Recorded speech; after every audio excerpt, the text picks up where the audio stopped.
When the dumb snack had her height measured, she suddenly stretched her tail perfectly straight. She instantly became the tallest person in the room. The teacher told her to measure in a normal stance, but she insisted that her own tail should be counted in her height. She never expected that during the combat skill test, everyone else only had to fight the weakest slimes, while she alone was pulled aside by the teacher. The reason? Anyone over 2 meters tall had to fight the mighty Cyclops. By the time the dumb snack thought about regretting it, it was already too late. The homeroom teacher led her into a small dark room and slammed the door shut, leaving the stunned dumb snack all alone. Just then, a violent tremor rumbled from behind her. She whirled around, only to see a one-eyed green giant charging straight at her. The terrified dumb snack immediately curled up into a ball in the corner. She stood zero chance fighting a monster this powerful. Her hits wouldn't even tickle him. With her back against the wall, the dumb snack could only pin all her hopes on her prized flying kick finisher.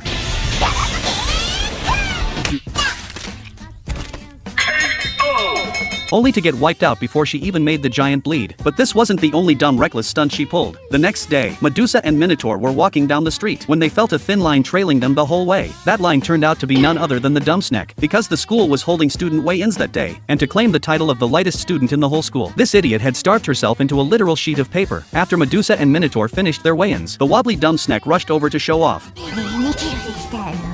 But she didn't even have the strength to stand steady. After the test, the stick-thin dumb snack bolted straight to the water dispenser to rehydrate, but she chugged the water way too fast. Her body couldn't handle it, and she nearly kicked the bucket yet again.